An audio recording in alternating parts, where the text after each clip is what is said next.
Hi, I'm Ethan, Hi, I'm Jackie, and we are Plan Well to Live Well. and today's topic is personal finance.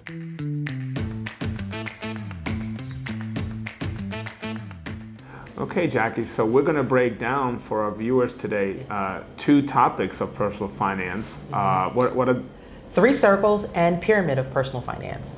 so we want to make sure that our viewers know how these, basic fundamental tools can help them understand exactly, where they are, what track they're on for their personal finance. How do you use that, when you are working with your clients? First thing I ask them, what are their goals in terms of out of retirement? Where are they at currently, and then where they would like to be? And then we talk a little bit about their debt. Do they have a mortgage? Do they have credit card debt? Do they have an auto loan? So just where are they at financially today, and what's the projection to pay that debt off? Because the last thing you want to do is go into retirement with the a lot mortgage. with the mortgage. Yes. Right. So you figure the average person, you're so accustomed to getting this biweekly paycheck, and then now you go from a biweekly to a monthly. Right. So how do we juggle and how do we manage And a lower that? monthly. And a lower monthly, yes. So talk to us, Ethan, about how one can juggle that. The three circle concept is you start with the first three circle, and most people have those concepts set up, but visually, we'll put up the chart. So the first circle typically is your income circle. Income flows into your checking account, and then your bills come out, whether it be your food, your utilities, your rent, your mortgage, your car payment, so forth and so on. And then if you have any money left over, you typically put it into your next circle, which is typically a little bit bigger. That could be your savings account, or what we call emergency funds. That could be for repairs or vacation or a new car. And then you have your largest and typically your third circle, that will be your nest egg. That could be your IRA, your 401k, your CDs, your annuities, your paid up life insurance. That last bucket, we try to put a brick wall, and we try to protect that last bucket, because that last bucket potentially is your retirement income and your future legacy to your family. So that's the three circle concept. And Jackie, why don't you talk to our viewers about the pyramid of finance and see how they understand how that pyramid of finance works. Okay, so the first thing when you look at a pyramid, we look at that triangle, and then just like with anything, you have to have what they call a good foundation. So what's in your foundation? So that could be your insurance, it could be your nest egg, it could be your retirement income. So your foundation needs to be solid. And then from there, the next tier is how we do in terms of our savings, where are we at in our stocks and our bonds, our 401ks. And then the next tier, stocks and bonds. And then the pinnacle of the top is like any artwork or any of these ancillary things that have some type of intrinsic value. So when we go up this pyramid, Ethan, we're taking a look at, okay, what is our level of risk? Is it here, or are we low risk tolerance, or do we have a high risk tolerance? So just building those layers up, and then visually when we're looking at our clients and we're laying it out, it's like, oh, they hadn't really thought about where I am at my base and where I am at the top of the pyramid, and what level of risk I am throughout the process. And it's interesting, you said earlier, we were talking offline about how someone says, oh, I'm not as conservative as I once thought, because I'm still invested into the market. I still have stocks and bonds. I still have a 401k. So interest rates are ever changing and evolving. A lot of times I like to give my clients kind of an analogy, and I would say something like, hey, this is an investment, and you're an investor, right? And let's just say you were an investor of antique cars. And if you're an investor of antique cars, you would really know about antique cars. And then I said, well, you're an investor in stocks and bonds and mutual funds. And I would say, well, what do you know about them? I don't know anything about it. So how could you be an investor? So, we have this conversation with them about, where are you really on this pyramid? Are you foundation based, like you said? Do you have like fixed assets like CDs and checkings and paid up life insurance? Or are you more of a conservative and you have some conservative stocks, bonds, and mutual funds? Or do you have more like growth stocks, bonds, and mutual funds?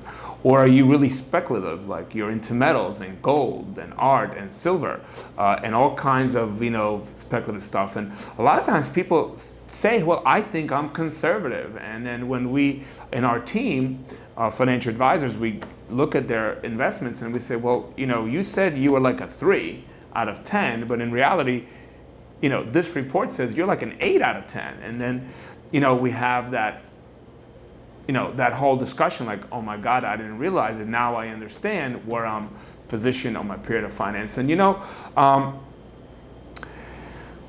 investments and fixed income and annuities and retirement income, all of that is your money.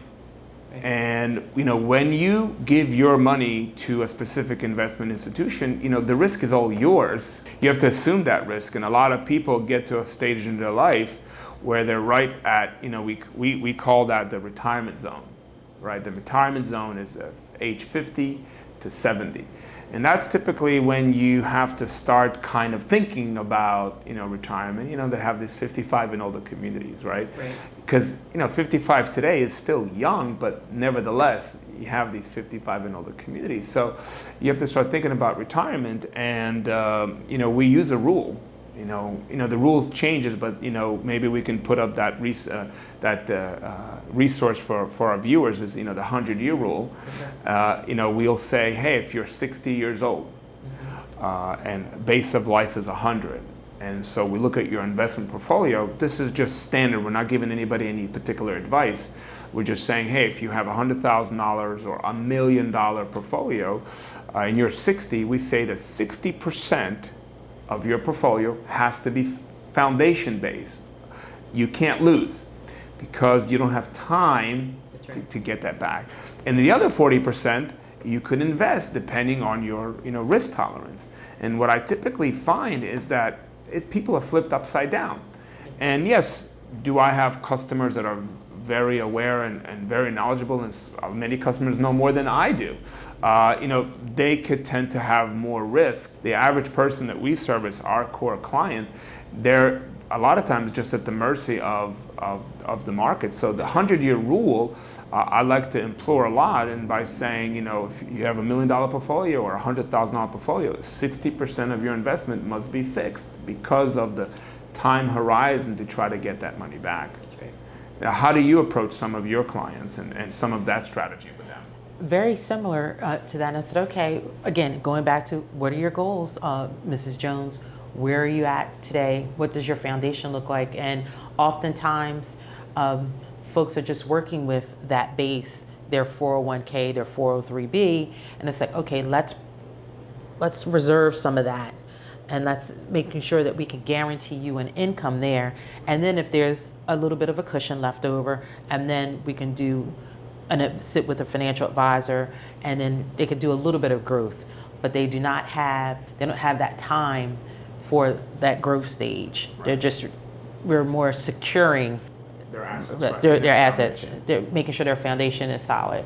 That's been some of my experience with some of my clients. Well, in all of the shows, I like to bring my family as an example because, I'm their son and I'm also their advisor, and my family they're real people.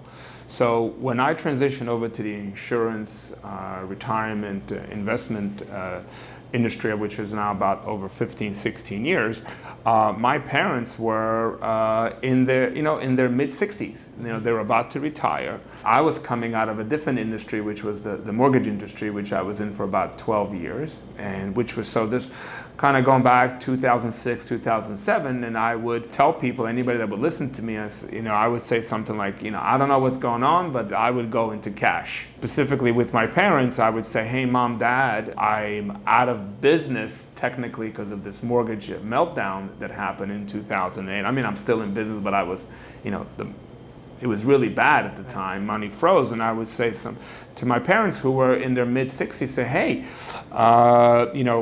why don't you talk to your 401k plan administrator and have them maybe, take a look at your situation and tell them you're about to retire, and maybe they could suggest you making some changes? And they say, oh yeah, of course we did that, and oh, of course we do that all the time. And I said, okay, great. So you took care of that, mom and dad. Well, then 8 months later, I said, so mom and dad, the market's down like 40-50%. Did you guys, oh no, we lost so much money, and now they're retiring in a couple of years. So it was a very tough place to be when you're retiring, and so you can't make that money back. And I kind of give it like I use the word whammy all the time. And so the whammy is that the market crashes, you're not working, you're not reinvesting, and you're distributing.